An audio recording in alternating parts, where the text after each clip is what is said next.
Muito bem.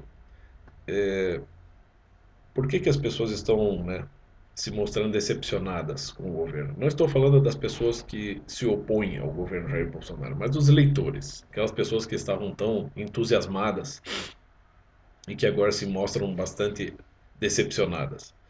Um governo que tem meio ano de existência e que herdou uma porção de problemas, né, uma série de crises, né, que foram criadas, né, inclusive de modo proposital pelos governos anteriores, sobretudo pelo governo PT. Como é que as pessoas não têm essa noção, né, de que administrar uma casa já é difícil, administrar um pequeno negócio já é difícil. Daí você tem pessoas que estão se dispondo a fazer alguma coisa, mas as pessoas estão só olhando, porque ele tá querendo privilegiar os filhos, está querendo privilegiar tal grupo de pessoas. Bom, mas isso é inevitável, meu. Não quer dizer que algum avanço positivo já não esteja acontecendo.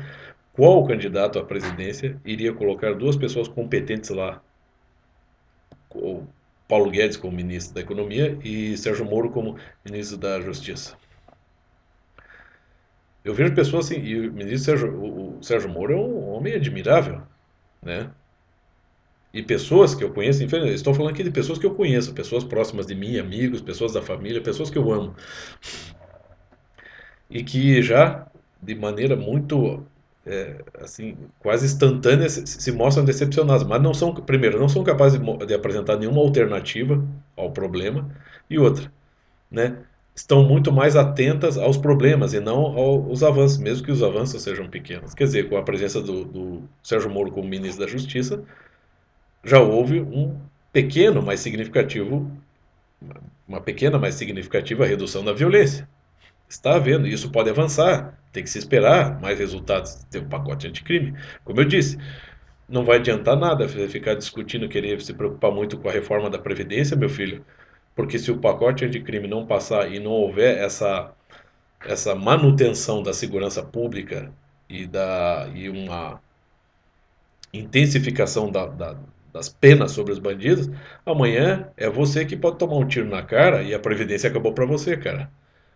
Né? Então parece, é que nem como está no sermão do Padre Antônio Vieira, né? Para Deus é mais fácil perdoar, né, o remir, do que o contentar as pessoas.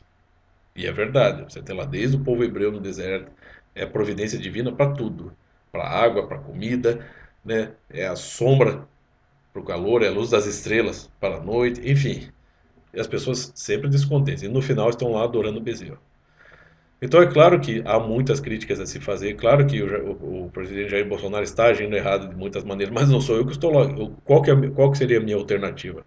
O que que eu faria se eu estivesse no lugar dele? Ninguém se coloca nessa posição.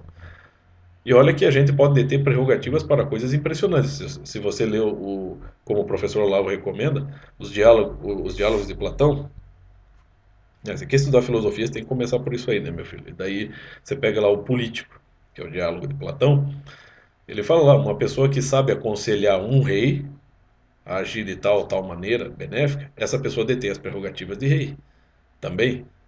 Só que as pessoas que estão fazendo as críticas ao governo agora, eu não vejo elas dar solução nenhuma, né?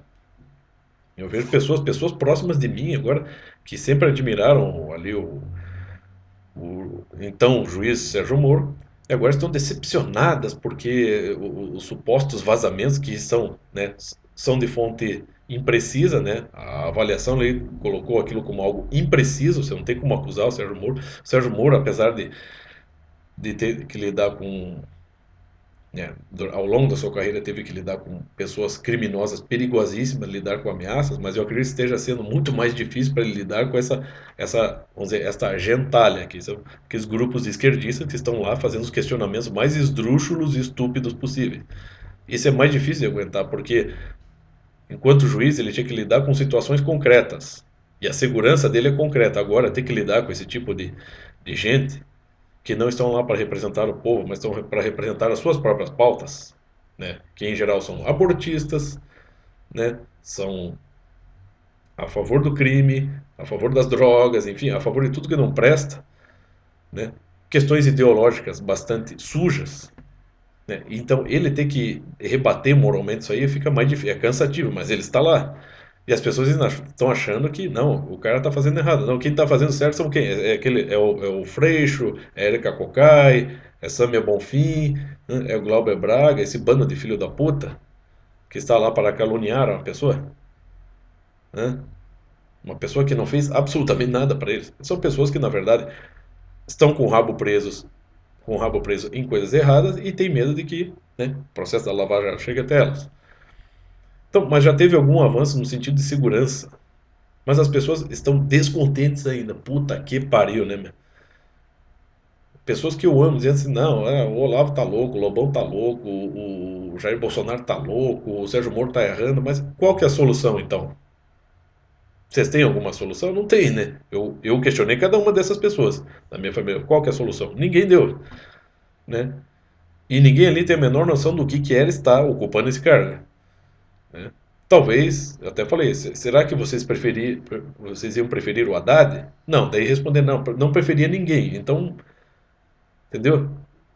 Não adianta bancar o isentão, dizer assim, ah, eu não voto em ninguém, até a minha irmã é assim, né? Eu não voto em ninguém, eu não sou ninguém, eu não tô a favor de ninguém. Beleza, isso é uma posição radical também. E não ajuda em nada, grande coisa. Se ser contra, a favor, não sou ninguém, sou isento, né? Mas daí você não pode tocar no assunto político e a pessoa já fica brava. A pessoa já, ai, Deus o livre, não conversa isso comigo, mas a pessoa nem sabe o que é política, né? Quer dizer, a pessoa pega ela pega assim uma aversão subjetiva à coisa e ela começa a criticar não os eventos, os fatos, ela começa a criticar, a focar sua atenção em coisas simbólicas. Ah, mas ele tem essa tendência, sei lá, o Bolsonaro tem a tendência fascista, então tudo que ele faz vai acabar promovendo uma ditadura. É assim, eles vão numa lógica assim muito, sabe, muito, é uma coisa abstrata demais, não tem concreção isso aí, né? Não que não possa ocorrer uma ditadura, mas espera lá.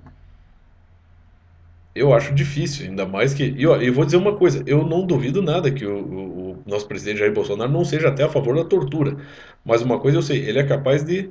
Ele jamais ia colocar. Eu não acho que ele colocaria um projeto a favor de algo assim, de se intensificar as coisas nesse sentido, que seria ditatorial, contra os direitos humanos.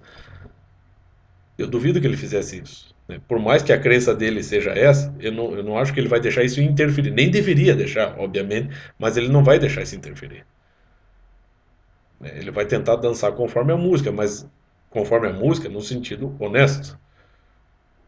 Você pode ter certeza, gente, se o Lula fosse a favor da tortura, né? Se ele acreditasse que a tortura de opositores ao governo é algo vantajoso, e se o aconselhasse a isso, pode ter certeza que ele ia tentar fazer um discurso para humanizar, né, a tortura. Você não tenha dúvida, o Lula está pronto para qualquer coisa, meu filho.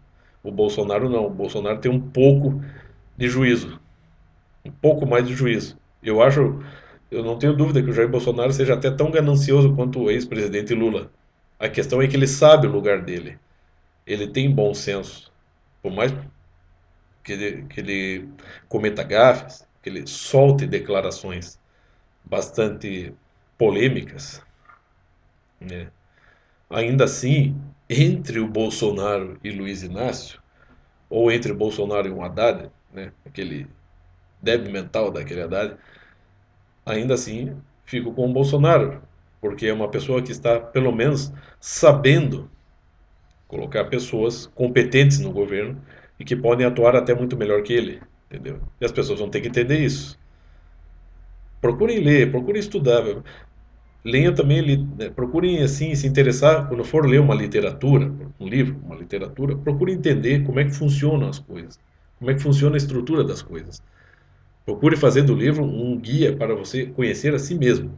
Por exemplo, você pode ler aqui, até ganhei recentemente da minha tia uma outra edição do, né, Lima Barreto, Recordações do Escrivão Isaías Caminha, que é um livro bem autobiográfico e que fala da relação dessa pessoa exatamente com a situação política de seu tempo, e você tem aqui alguns excertos História Ocidental da Literatura, do Otto Maria Carpo. Revoltas modernistas da literatura. Também que toca muito nesse aspecto das ideologias e da política, né? Desde o século XX. Que algumas recomendações, né? Leia o diálogo político do Platão, procure entender as coisas, né? E se você acredita que um governo não está fazendo o que deveria fazer, então esboce pelo menos para si mesmo uma solução. Se você não tem solução, você está falando à toa, não é mesmo?